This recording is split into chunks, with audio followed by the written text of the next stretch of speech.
Shalom, puji Tuhan, Bapak Ibu Saudara. Selamat hari Minggu, selamat beribadah kembali di tempat ini. Sungguh suatu anugerah buat setiap kita untuk kita boleh datang beribadah bersama-sama. Mari kita mau satukan hati kita mau berdoa. Terima kasih Tuhan, hati kami penuh dengan ucapan syukur karena Engkau Allah yang begitu mengasihi kami, karena Engkau Allah yang mengerti dan peduli buat setiap kami Tuhan. Karena itu Bapa, kami mau naikkan syukur pujian kami kepadamu Tuhan. Setiap penyembahan kami hanya yang terbaik bagi Engkau Tuhan. Dan kami percaya ketika kami memuji dan menyembahmu, Engkau hadir dan Engkau berkuasa atas setiap kami. Yang lemah dikuatkan, yang susah dihiburkan, yang sakit disembuhkan, yang berkekurangan Tuhan cukupkan, bahkan berkelimpahan. Terima kasih Tuhan Yesus, terima kasih. Kami mau naikkan setiap pujian penyembahan kami hanya yang terbaik bagi Engkau sore hari ini. Hanya di dalam nama Tuhan Yesus Kristus yang siap diberkati Tuhan, katakan sama-sama amin. Puji Tuhan. Tak terbatas kuasa-Mu Tuhan, tak terbatas kasih-Mu buat setiap kami. Engkau Allah yang sungguh baik dan sungguh mengasihi kami Bapa. Haleluya. Mari sama-sama katakan pujian ini. Kita mau datang dengan kesungguhan hati kita. Ku kagumi caramu mencintaiku, Kau ada di cerita proses hidupku. Di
Terima kasih Tuhan Yesus, terima kasih. Kirarabaya shikara mala, kirarabaya shikara, kirarabaya shikara, kirarabaya shikara,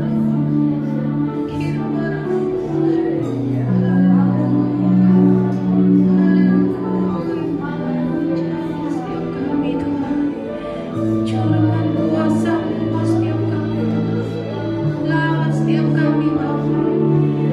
Apapun keperluan kami, apapun masalah kami Tuhan, kami mau taruh di bawah kaki-Mu Yesus. Sebab Engkau katakan, marilah kepadaku yang letih, lesu dan berbeban berat, Aku akan memberikan kelegaan bagimu. Terima kasih Bapa. Engkau yang setia buat setiap kami Tuhan. Engkau yang tidak pernah meninggalkan setiap kami Bapa. Terima kasih Tuhan Yesus, terima kasih. Terima kasih Bapa.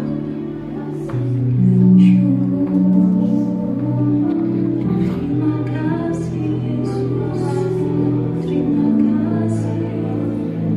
Kau selalu punya cara untuk menolongku. Kau selalu punya jalan keajaibanmu. Kau dahsyat dalam segala perbuatanmu, dan ku tenang di dalam caramu. Kau selalu punya cara untuk menolongku. Kau selalu punya jalan keajaibanmu. Kau dahsyat dalam segala perbuatanmu, dan ku tenang di dalam caramu. Sekali lagi, Kau selalu punya cara untuk menolongku. Kau selalu punya jalan keajaibanmu. Kau dahsyat dalam segala perbuatanmu, dan ku tenang di dalam caramu. Dan ku tenang di dalam caramu. Dan ku tenang di dalam caramu. Amin, haleluya. Dengan suara-suara kebangkitan kita yang dahsyat. Haleluya, terima kasih Tuhan Yesus, terima kasih. Kami percaya kami senang bersama dengan Engkau Tuhan. Kami mau memuji dan menyembah-Mu lebih lagi Tuhan. Hanya di dalam nama Tuhan Yesus Kristus yang siap bersuka cita, katakan sama-sama, amin. Sekali lagi berikan sorak-sorai buat Tuhan kita yang dahsyat. Haleluya. Kau terbesar dan mulia, ajaib semua perbuatanmu. Hanya Kau yang terbesar, Kau terbesar dan mulia. Biarlah semua memuji-Mu. Amin. Sama-sama tepuk tangan buat Tuhan kita.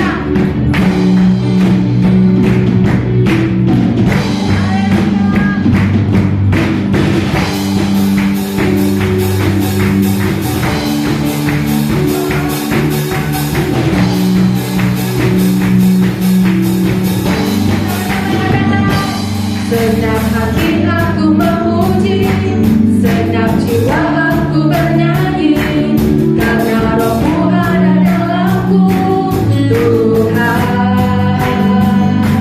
Ku angkat tanganku memuji, ku angkat suara dan bernyanyi, karena Roh-Mu ada dalamku, Tuhan. Mari menari memuji, ungkapkan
Engkaulah yang memelihara hidupku sempurna. Ketika jalan yang ku tempuh berujung di sungai dalam, Engkaulah yang mengeringkannya untukku seberangi. Selalu ada jalan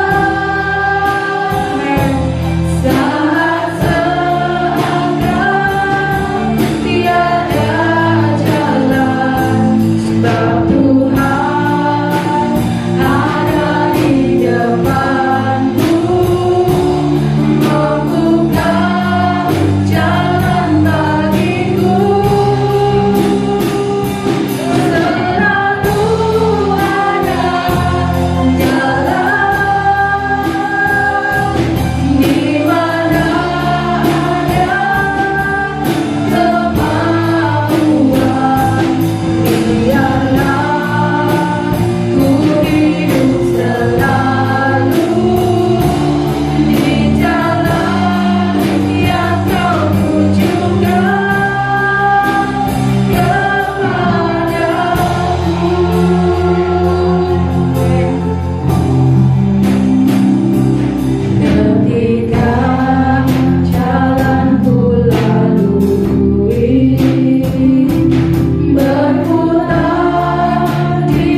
yang menjadi kerinduan setiap kami umat Tuhan, supaya kami senantiasa berjalan di jalan Tuhan, di jalan yang Tuhan tunjukkan kepada kami. Kami belajar untuk taat dan mengikuti apa yang Tuhan mau. Terima kasih Tuhan buat kesempatan sore ini kami umat-umat Tuhan datang di rumah Tuhan dengan hati penuh syukur dan sukacita. Telah kami persembahkan puji-pujian, sorak-sorai kami, penyembahan kami. Dan kami yakin setiap pujian penyembahan yang kami sampaikan dari hati yang mengasihi Tuhan, maka pujian penyembahan kami boleh menyenangkan hati Tuhan.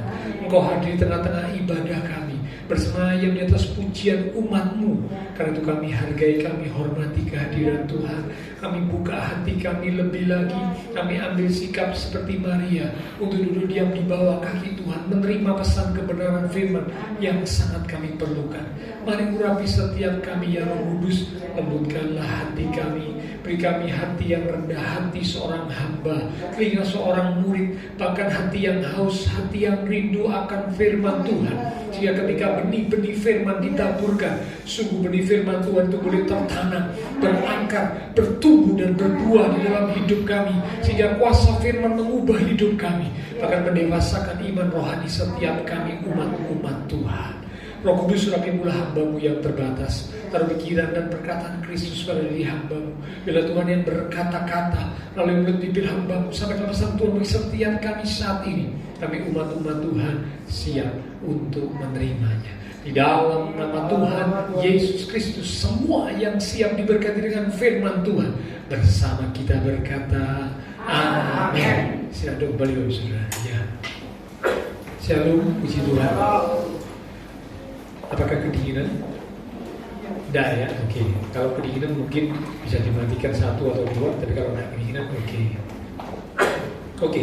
Nah, pada sore malam hari ini kita akan belajar kebenaran firman Tuhan, di mana judul perenungan firman Tuhan pada hari ini adalah tentang ketekunan orang-orang kudus. Ya, judul perenungan firman Tuhan adalah ketekunan orang-orang kudus. Mari kita akan buka Alkitab dari kitab Wahyu pasal yang ke-14. Wahyu pada pasal yang ke-14 di ayat yang ke-12. Wahyu pasal 14 di ayat yang ke-12. Saya akan bacakan. Bapak Saudara bisa melihat, menyimak dari Alkitab ataupun mungkin menggunakan gadget yang hanya digunakan untuk membuka Alkitab saja ya. Wahyu 14 ayat yang ke-12. Saya akan bacakan. Demikian firman Tuhan. Mungkin suara bassnya bisa dikecilkan sedikit Pak Widi supaya tidak cukup ya. Terima kasih. Yang penting di sini ialah ketekunan orang-orang kudus yang menuruti perintah Allah dan iman kepada Tuhan Yesus. Amin. Ya.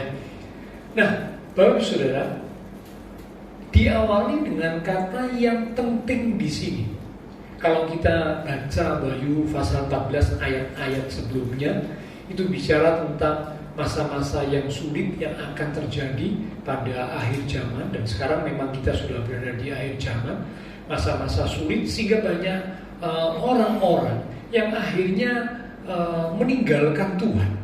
Ya, tadinya mereka mungkin sempat jadi umat Tuhan, sempat percaya kepada Tuhan, tapi akhirnya mereka meninggalkan Tuhan. Mereka memilih untuk mengikuti jalan dunia, tunduk kepada penguasa-penguasa dunia. Yang digambarkan oleh kitab Wahyu itu menyembah binatang, menyembah patung. Nah, kira-kira seperti itu gambarannya Wahyu pasal 14 ya. Nah, di ayat yang ke-12 Tuhan berkata yang penting di sini. Jadi yang penting saat situasi seperti itu, saat situasi yang sulit ya, banyak orang yang meninggalkan Tuhan, banyak orang yang memilih jalan dunia, jalan keduniawian. Nah, Tuhan ingatkan yang penting di sini ialah ketekunan orang-orang kudus. Siapakah orang-orang kudus? Orang-orang kudus itu adalah umat Tuhan yang sungguh-sungguh. Dan saya yakin Bapak, Ibu, Saudara dan saya termasuk di dalamnya. Amin. Kita ini termasuk orang-orang kudus. Nah, mungkin ada yang bertanya, waduh Pak, kok terlalu tinggi ya sebutan orang-orang kudus, padahal saya masih bisa melakukan kesalahan, saya masih bisa jatuh dalam dosa, ya. Wah, kok disebut orang kudus Pak, saya merasa tidak layak. Nah, saya mengingatkan beberapa waktu yang lalu kita sudah pernah belajar bersama bahwa ada 3 tingkatan kekudusan. Bapak Saudara masih ingat ya? 3 tingkatan kekudusan. Kekudusan yang pertama itu adalah kekudusan secara posisi. Masih ingat ya? Kekudusan secara posisi itu terjadi saat seorang datang kepada Tuhan, percaya kepada Tuhan Yesus, ya, percaya kepada korban Kristus, maka karya salib Kristus di atas kayu salib itu menebus dosa manusia, sehingga kita dikuduskan, dibenarkan. Posisi kita bukan lagi orang berdosa, tapi posisi kita adalah orang kudus. Jadi karena itu Bapak Ibu Saudara, saya kan termasuk di dalamnya. Kita percaya kepada korban Kristus, berarti secara posisi kita bukan orang berdosa, kita sudah jadi orang kudus. Karena itu sebutan orang kudus sangat pantas diberikan kepada kita. Bukan karena kita baik, bukan, tapi karena korban Kristus yang menebus kita. Ini kekudusan tahap pertama, awal. Melangkah kekudusan tahap yang kedua, kekudusan secara progresif. Progresif itu artinya bergerak ke arah yang lebih baik, lebih maju, ya, lebih kudus, ya, kekudusan secara progresif. Nah, umat Tuhan dikuduskan secara progresif melalui firman Tuhan. Tahu firman, tahu kebenaran, semakin dikuduskan melalui firman. Dikuduskan melalui doa, dikuduskan melalui kuasa Roh Kudus, dikuduskan ketika ada di dalam pelayanan. Ya, nah ini semua kekudusan yang meningkat, kekudusan yang bertumbuh, namanya kekudusan progresif. Ada mengalami progres. Progres itu kemajuan, peningkatan, pertumbuhan. Nah, ini yang sedang kita terjadi dalam hidup kita, yang sedang kita alami hari-hari ini. Kita sedang belajar melalui firman Tuhan, melalui doa, melalui kuasa Roh Kudus. Saat ada dalam pelayanan, kita bertumbuh di dalam kekudusan. Kekudusan progresif. Ini yang kedua.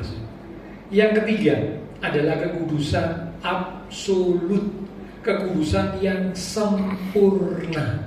Itulah kekudusan miliknya Allah, miliknya Tuhan. Nah, banyak kita berpikir kalau dengar kata kudus, kita berpikir tentang kekudusan yang ketiga ini, kekudusan tingkat paling tertinggi. Sehingga kita merasa tidak layak, tidak patut. Saya kok disebut orang kudus ya, padahal kemarin habis lakukan kesalahan, minggu lalu habis lakukan kesalahan, bahkan mungkin tadi pagi baru lakukan kesalahan. Aduh, tidak patut saya disebut orang kudus. Nah, mungkin kita beranggapan kekudusan tingkat yang tertinggi, level yang ketiga, kekudusan yang sempurna, yang menjadi miliknya Tuhan. Nah, memang kita belum ada pada level itu. Saya pun jujur masih jauh, belum. Tapi kita semua sama-sama sedang bergerak menuju ke kekudusan yang sempurna, seperti yang dimiliki oleh Allah. Ya, jadi karena itulah secara posisi setiap kita sebagai umat Tuhan adalah orang-orang kudus karena karya salib Kristus yang telah menebus kita dari dosa. Selanjutnya kita semakin belajar untuk hidup kudus dan dengan tujuan akhir menuju kepada kekudusan yang sempurna, kekudusan absolut seperti kekudusan yang dimiliki oleh Allah. Ya, nah jadi karena itu Bapak Ibu Saudara, saya adalah golongan orang-orang kudus. Maka ayat ini ditujukan juga kepada kita. Bukan hanya untuk orang-orang tertentu, umat-umat Tuhan tertentu, tidak, tapi ditujukan untuk semua umat Tuhan yang disebut juga sebagai orang-orang kudus. Nah, Wahyu mencatat yang penting di sini ialah ketekunan orang-orang kudus. Ya, ketekunan orang-orang kudus. Ketekunan orang kudus adalah hal yang sangat penting. Wahyu berkata demikian, ya. Dan ketekunan orang kudus dijabarkan oleh kitab Wahyu itu memiliki dua hal. Ya, secara inti itu ada dua hal. Ya, ketekunan orang kudus yang harus dimiliki oleh setiap umat Tuhan. Ayo kita akan belajar. Apakah ketekunan orang-orang kudus yang harus dimiliki oleh setiap umat Tuhan? Ya, karena sebutan orang kudus adalah untuk kita. Yang pertama, Wahyu mencatat tadi, ketekunan orang kudus yang pertama adalah tentang mentaati perintah Tuhan. Ini ketekunan orang kudus yang pertama yang harus dimiliki oleh umat Tuhan. Ketekunan dalam hal mentaati perintah Tuhan. Mentaati perintah Tuhan adalah bukti kasih kepada Tuhan. Sekali lagi, mentaati perintah Tuhan adalah sebuah bukti kasih kepada Tuhan. Yohanes 14 di ayat yang ke-15, kita lihat sebentar. Yohanes 14 ayat yang ke-15. Injil Yohanes 14 ayat 15 dikatakan, jikalau kamu sini bicara umat Tuhan, Bapak Ibu Saudara dan saya, jikalau kamu mengasihi aku, mengasihi Tuhan, karena akunya huruf besar, kamu akan menuruti segala perintahku. Bukti kasih kepada Tuhan ketika umat Tuhan belajar untuk mentaati, menuruti segala perintah Tuhan. Itu di ayat yang ke-21 dan ayat yang ke-23 diulang kalimat yang senada. Jadi dalam satu perikop, kalau Bapak Ibu baca ya, di Yohanes pasal 14 ini ayat 15, ayat 21, ayat 23 itu berbicara hal yang senada. Bukti seorang umat Tuhan mengasihi Tuhan adalah belajar untuk menurut atau mentaati perintah Tuhan. Ya, itu bukti. Ya. Nah, kalau kita mentaati perintah Tuhan, maka pasti ketika kita akan bertindak, kita tidak gegabah. Kita akan membuat keputusan, kita tidak gegabah. Alkitab berkata bertindak hati-hati. Ya, Yosua pasal 1 ayat yang ke-8. Kita lihat sebentar. Yosua 1 ayat yang ke-8. Janganlah engkau lupa memperkatakan kitab Taurat ini, memperkatakan firman Tuhan. Tetapi renungkanlah itu siang dan malam. Perkatakan firman, lalu merenungkan firman. Lanjut, supaya engkau bertindak hati-hati sesuai dengan segala yang tertulis di dalamnya. Sebab dengan demikian perjalananmu akan berhasil dan engkau akan beruntung. Umat Tuhan yang belajar mentaati firman Tuhan, waktu dia akan melangkah, waktu dia akan bertindak, waktu dia akan membuat keputusan, tidak gegabah, tidak gegabah, ya, tidak terburu-buru, ya, tidak sembrono, melainkan dikatakan bertindak hati-hati sesuai dengan yang tertulis di dalam firman Tuhan. Kalau itu dilakukan, Alkitab berkata perjalananmu akan berhasil. Semua orang pasti rindu berhasil, ya, pasti. Tidak ada orang yang mau gagal, walaupun memang kenyataannya semua orang yang hidup itu pernah mengalami kegagalan. Betul loh? Tidak ada di antara kita yang berani berkata, Pak, kalau saya tidak pernah gagal. Oh, tidak ada. Semua orang, ya, mulai dari waktu lahir sampai usia sekarang nih, kalau mau jujur direnungkan, semua pernah mengalami kegagalan. Ya, tidak masalah. Semua orang memang pernah gagal. Tapi yang penting sesudah gagal, apa yang kita lakukan berikutnya? Tetap tinggal dalam kegagalan, tetap terpuruk. Kalau itu yang kita lakukan, tidak boleh. Setelah kita gagal, ayo kita belajar dari kegagalan, bangkit dari kegagalan, kembali pada jalan Tuhan, kembali bertindak hati-hati sesuai dengan yang tertulis di firman Tuhan. Kalau itu kita lakukan, kita pasti akan dikatakan jadi orang yang berhasil.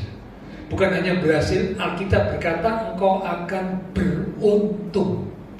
Wah, ya, jadi orang yang beruntung. Beruntung ini laki, ya, beruntung, ya, wah, luar biasa. Bukan hanya sekedar berhasil, tapi juga beruntung. Ya, mungkin ada satu hal yang didambakan, ya katakanlah ini undian gitu saudara gue misalnya, tiba-tiba saja dari sekian banyak orang kita dapat undiannya, saudara, undian berhadiah. Ini beruntung, saudara. Ya bukan hanya berhasil, tapi ini beruntung, saudara. Dari sekian banyak orang kita yang dapat, dari sekian banyak orang kita yang terpilih, ya atau mungkin sedang melakukan perjalanan, ya wah mestinya macet, ramai di mana-mana, tapi beruntung pas kita jalan, nah lancar. Ini beruntung, saudara. Ini namanya beruntung, ya. Nah, ini orang yang belajar bertindak hati-hati sesuai dengan yang tertulis dalam firman Tuhan. Dia akan berhasil, dia akan beruntung, ya. Nah, melalui firman Tuhan membuat kita sebagai umat Tuhan, sebagai orang kudus akan mengenal Tuhan. Tetapi mentaati firman Tuhan membuat kita dikenal oleh Tuhan. Saya ulang sungguh, ini kalimat yang penting, ya. Melalui firman Tuhan membuat kita mengenal Tuhan. Betul ya? Kalau Bapak Saudara dan saya rajin untuk membaca, mendengar firman, merenungkan firman, melalui firman Tuhan itu membuat kita semakin mengenal Tuhan, bertumbuh dalam pengenalan akan Tuhan. Itu baik, itu penting. Tapi ada hal yang penting berikutnya yang tidak boleh terlewatkan, yaitu mentaati atau melakukan firman Tuhan. Karena saat kita mentaati atau melakukan firman Tuhan, itu membuat kita dikenal oleh Tuhan. Dikenal oleh Tuhan. Loh, masa Pak? Apa ada dasar firman-Nya? Saya kalau menyampaikan sesuatu, saya berusaha ada dasar firman. Jika bukan pikiran atau perkataan saya, tapi firman kebenaran. Ada ayatnya. Ayo kita buka Matius pasal 7. Matius 7 ayat 21 sampai 23. Saya bacakan perlahan-lahan. Matius 7 ayat 21 mulai. Bukan setiap orang yang berseru kepadaku, Tuhan, Tuhan, akan masuk ke dalam kerajaan surga, melainkan dia yang melakukan kehendak Bapakku yang di surga. Kata melakukan kehendak Bapa ini bicara tentang ketaatan, nurut. Lanjut. Pada hari terakhir banyak orang akan berseru kepadaku, Tuhan, Tuhan, bukankah kami bernubuat demi namamu dan mengusir setan demi namamu dan mengadakan banyak mujizat demi namamu juga? Wah, ini perbuatan yang spektakuler, saudara ya. Biasanya kalau ada orang yang bisa begini, banyak umat Tuhan yang ikut, banyak umat Tuhan yang ingin tahu. Bernubuat, ya dikatakan ngusir setan, membuat mujizat. Wah, kira-kira kalau saudara ketemu umat Tuhan yang seperti ini, rasanya gimana, saudara? Kita pasti kan gini, hebat, ciami, luar biasa. Karena apa? Bernubuat. Karena apa? Mengusir setan. Karena apa? Membuat mujizat. Ini firman Tuhan berkata, saudara. Dan ini tindakan yang spektakuler, yang membuat banyak orang kadang-kadang interest, ikut. Tapi kalimat ini belum selesai. Ayo kita lihat kalimat berikutnya. Pada waktu itulah aku akan berterus terang kepada mereka. Siapa kata mereka ini, saudara? Mereka ini siapa, saudara? Orang-orang yang bernubuat, orang-orang yang buat mujizat, orang-orang yang mengusir setan. Ini kata mereka itu, saudara. Ditujukan kepada itu tadi, yang buat hal-hal yang spektakuler, sensasional. Ya, oke, kita lanjutnya. Pada waktu itulah aku akan berterus terang kepada mereka dan berkata, apa kata Tuhan? Aku tidak pernah mengenal kamu. Loh, kok aneh? Buat mujizat, bernubuat, usir setan, sampai buat orang lain kagum, sensasional, spektakuler. Waduh, luar biasa. Wah, berduyun-duyun orang datang ingin lihat, ingin dekat, ingin apa macam-macam. Karena memang hal yang luar biasa secara manusia ya. Tapi Tuhan ngomong kepada mereka, aku tidak pernah kenal kamu. Tidak dikenal oleh Tuhan. Why? Mengapa tidak dikenal oleh Tuhan? Lanjut. Nyala daripadaku kamu sekalian pembuat kejahatan. Ternyata di balik tindakan spektakuler, apa yang mereka lakukan di mata Tuhan itu disebut jahat. Kenapa kok jahat? Kalau saudara perhatikan ayat di atasnya tadi, karena mereka tidak melakukan kehendak Tuhan, karena mereka tidak taat. Jadi kesimpulannya, kalau Bapak Ibu Saudara dan saya mau dikenal oleh Tuhan, berarti kita harus taat. Otomatis dikenal oleh Tuhan itu luar biasa. Saya beri contoh. Saudara dikenal oleh Pak Jokowi, ya, Pak Jokowi sering kontak-kontakan sama saudara. Lalu suatu ketika Pak Jokowi tanya, kamu minggu depan mau punya acara Pak? Ini aku mau ke Bali Pak. Ya, kebetulan aku mau jalan-jalan, ada liburan gitu ya. Oh, Pak Jokowi bilang, kamu mau ke Bali? Oh, beres. Nanti aku kontak sama bawahanku, sama orang-orangku yang ada di Bali ataupun di perjalanan di Bali supaya membantu kamu, supaya kamu nanti di perjalanan lancar. Di Bali kamu nanti dijemput, di Bali nanti kamu dapat fasilitas kendaraan, kamu dapat hotel, kamu dapat tour dan macam-macam. Benar, saudara, waktu berangkat, wah, ya, dibantu. Ada yang mungkin mendampingi, pakai oeng, oh bukan ya, itu ambulans. Maksudnya itu bukan patroli, itu apa? Yang awal itu patwal. Wah, yang lain minggir semua karena saudara lewat pakai patwal, yang lain minggir, saudara lewat mau wus gitu tuh saudara ya. Sampai di Kude Bali saudara sudah ditunggu, ya. Wah, ya, dijemput langsung dibawa hotel. Hotel bukan cuma bintang 5, mungkin bintang 7. Tahu bintang 7? Puyer bintang 7 yang bikin pusing saudara. Kalau bintang 5 itu kan biasanya paling tinggi. Ya sekarang ada bintang 6. Tapi menyusul nanti saya kira ada bintang 7 saudara. Bintang 7 itu hotel yang bikin pusing karena bayarnya terlalu kemahalan ya. Bintang 7 kan ada buzernya. Ya. Nah, wah di sana dapat tour, dapat ini fasilitas. Mengapa? Karena dikenal oleh Pak Jokowi. Ini saya cuma kasih contoh ya. Tapi saya kira ya tidak banyak orang yang dikenal oleh Pak Jokowi. Kalau kita mungkin tahu Pak Jokowi benar, tapi kalau Pak Jokowi belum tentu tahu kita. Apalagi kenal kita, buru-buru ya. Kalau kita dikenal oleh Tuhan, Raja di atas raja, pasti luar biasa. Nah karena itu kalau mau dikenal Tuhan, harus belajar taat. Melalui firman membuat kita mengenal Tuhan. Tapi melalui ketaatan akan firman membuat kita dikenal oleh Tuhan. Dan kalau dikenal Tuhan, dahsyat, luar biasa. Karena yang kenal kita itu raja di atas segala raja. Ya, oke. Ini ketekunan orang kudus yang pertama, yang penting yang harus dimiliki oleh orang kudus, yaitu adalah mentaati perintah Tuhan. Ketekunan yang kedua yang harus dimiliki oleh orang kudus adalah iman kepada Tuhan Yesus. Di Wahyu berkata begitu. Iman kepada Tuhan Yesus.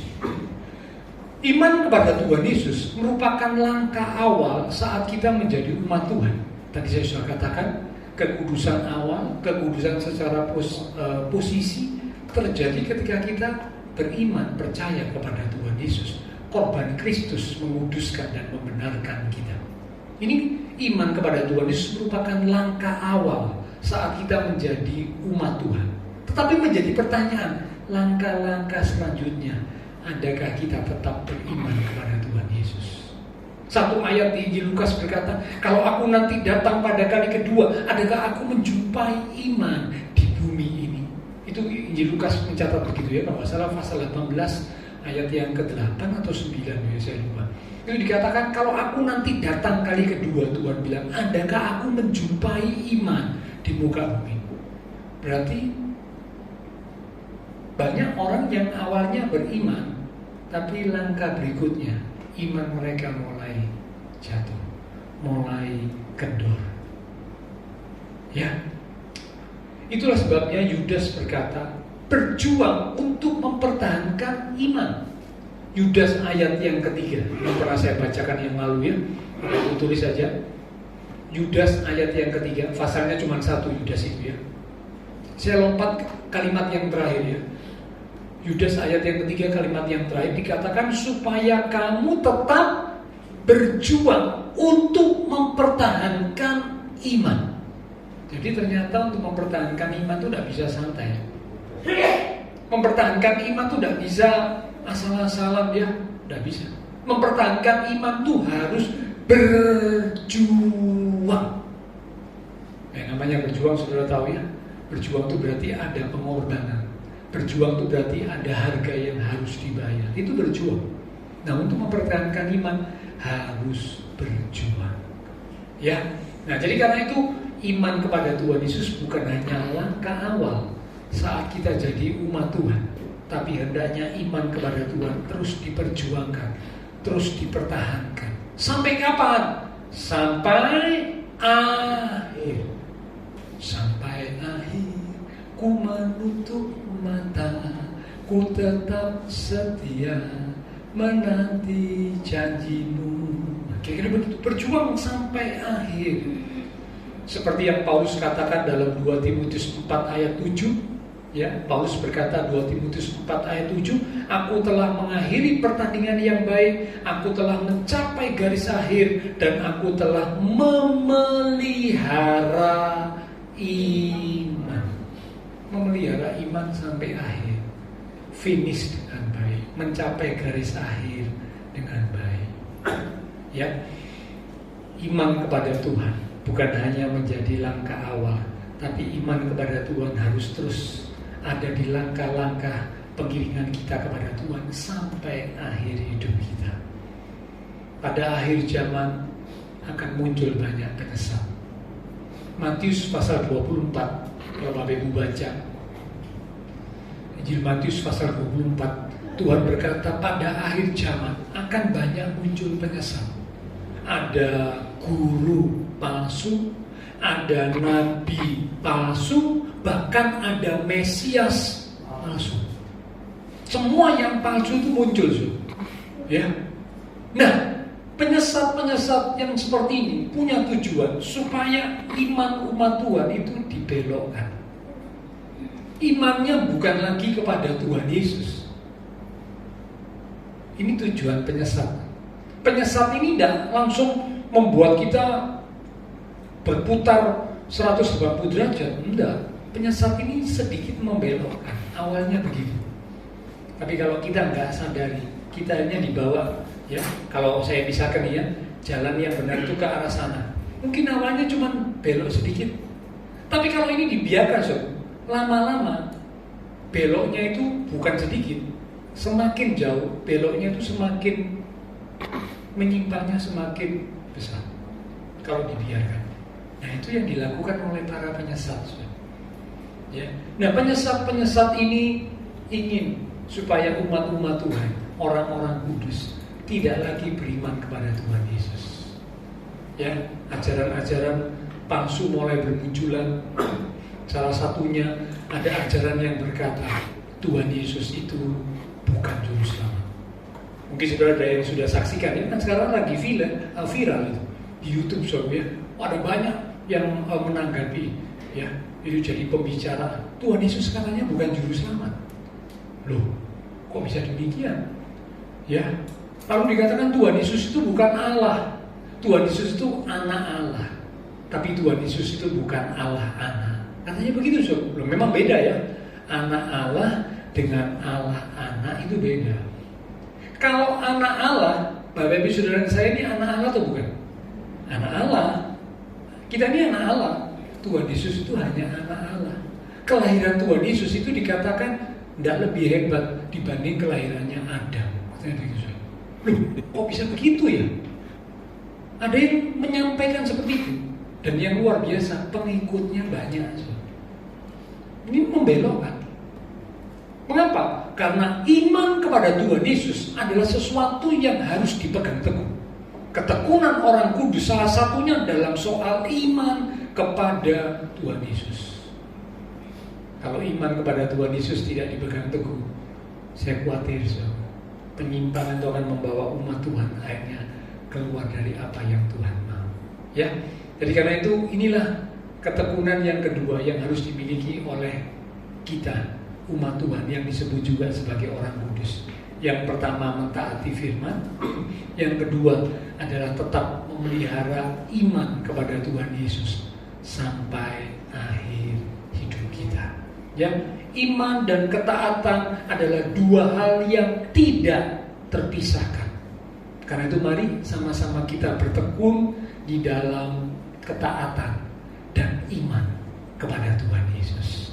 Karena itulah yang penting seperti yang dikatakan oleh kitab Wahyu. Penutup ayat terakhir, Ibrani 10 ayat 35 sampai 36. Setelah ini pelayan mimbar bisa kembali maju ke depan. Ibrani 10 ayat 35 sampai 36. Demikian firman Tuhan. Sebab itu janganlah kamu melepaskan kepercayaanmu. Kata melepaskan kepercayaan ini bicara tentang iman. Iman kepada Tuhan Yesus jangan dilepaskan. Lanjut, karena besar upah yang menantinya. Sebab kamu memerlukan ketekunan, supaya sesudah kamu melakukan kehendak Allah. Melakukan kehendak Allah ini bicara tentang taat, nurut firman. Kamu memperoleh apa yang dijanjikan itu. Yang setuju berkata amin. Kalau kita bertekun dalam dua hal, ya, bertekun di dalam taat firman, bertekun di dalam iman kepada Tuhan Yesus, Ibrani mencatat kamu memperoleh apa yang dijanjikan Tuhan. Banyak umat Tuhan tidak meraih apa janji Tuhan. Seperti 10 pengintai dan sebagian besar orang Israel, mereka tidak terima janji Tuhan. Mereka tidak bisa masuk tanah perjanjian. Siapa yang bisa masuk tanah perjanjian? Cuma 2 orang. 2 pengintai itu cuma 2 orang, itu Yosua dan Kaleb. Dan generasi berikutnya. Tapi generasi yang sudah melihat mujizat-mujizat Tuhan, tidak ada yang bisa masuk tanah perjanjian, tidak mengalami janji Tuhan. Mengapa? Nah, karena mereka tidak taat, karena mereka tidak beriman sungguh-sungguh.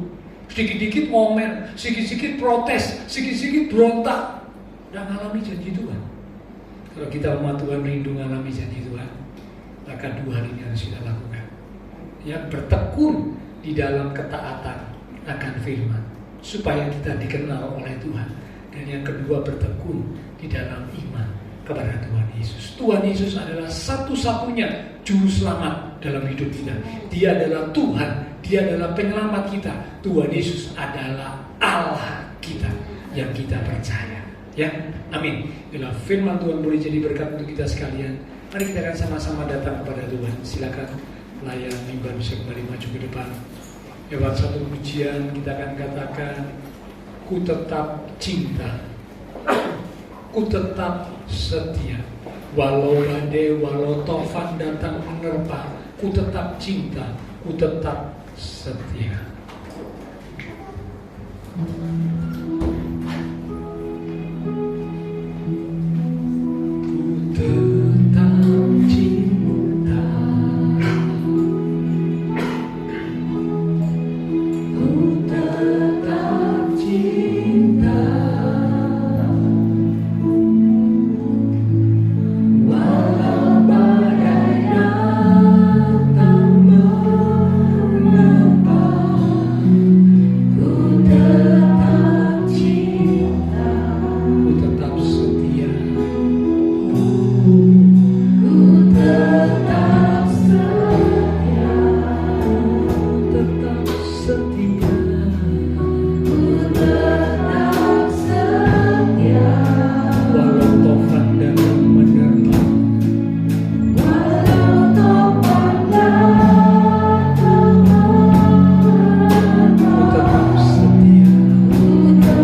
disebut juga orang-orang kudus yang bertekun setia, bertekun di dalam taat akan firman Tuhan, dan bertekun di dalam iman kepada Tuhan Yesus. Hamba terbatas untuk berkata dan menjelaskan. Roh Kudus yang akan terus mengingatkan, sehingga ketekunan kami sungguh teruji, ketekunan kami sungguh terbukti, dan akhirnya kami boleh memperoleh apa yang Tuhan sediakan, apa yang Tuhan janjikan bagi kami, tergenapi dalam hidup kami. Terima kasih Tuhan. Hamba berdoa untuk setiap jemaat Tuhan, diberkati setiap jemaat Tuhan, diberkati di dalam iman rohani, diberkati dalam kehidupan keluarga rumah tangga, diberkati di dalam usaha pekerjaan, diberkati di dalam studi sekolah, diberkati di dalam kesehatan. Bahkan Engkau berjanji untuk menyediakan masa depan yang indah, penuh dengan pengharapan. Terima kasih Tuhan. Terima kasih semua yang sudah melayani persembahan yang akan dipersembahkan, apapun yang dilakukan setiap umat Tuhan karena mengasihi Tuhan. Allah sumber segala berkat akan memberkati dan memakai hidup kami untuk kami boleh lebih lagi memuliakan Tuhan. Kami berdoa buat teman-teman seiman yang tidak bisa hadir, mereka-mereka yang membutuhkan bantuan doa, untuk mereka yang sakit, untuk Pak Gunadi yang kakinya bengkak, demikian juga untuk rekan-rekan yang lain yang sakit. Lewat tempat ini menyatukan hati dan iman kami. Kami berdoa biarlah kuasa Tuhan ajaib menjamah, berikanlah kekuatan, kesehatan, kesembuhan di dalam nama Tuhan Yesus Kristus. Oleh bilur Tuhan Yesus, teman-teman siman kami yang sakit disembuhkan, yang lemah dikuatkan, yang susah dihiburkan, yang sedang menghadapi masalah pergumulan. Biarlah dengan iman yang teguh kami tetap menanti-nantikan Tuhan. Kami percaya Tuhan akan menyatakan pertolongan tepat pada waktunya. Terima kasih Tuhan. Kami berdoa pula memberkati bangsa negara kami Indonesia, pemimpin-pemimpin bangsa kami, kota kami Surabaya, bahkan juga tetangga lingkungan sekitar gereja Tuhan. Memberkati setiap jemaat Tuhan yang berulang tahun sepanjang minggu ini, dengan pertambahan usia yang Tuhan beri, membawa kami semakin dekat Tuhan, semakin cinta Tuhan, semakin sungguh-sungguh di dalam Tuhan. Terima kasih Tuhan. Setelah selesai ibadah, kami akan berpisah satu dengan yang lain, kembali ke aktivitas kami masing-masing. Biarlah segala berkat, anugerah, damai, sukacita yang melimpah dari Allah Bapa Surgawi, kasih Tuhan Yesus Kristus, dan persekutuan dengan kuasa Roh Kudus akan terus memimpin menuntun langkah kehidupan setiap kita. Itu terus minta kita sekalian mulai malam ini sampai Maranatha, Tuhan Yesus datang kembali. Di dalam nama Tuhan Yesus Kristus, semua yang percaya diberkati Tuhan. Mari bersama dengan iman kita berkata amin. Tuhan berkati kita sekalian, sampai berjumpa di waktu yang akan datang.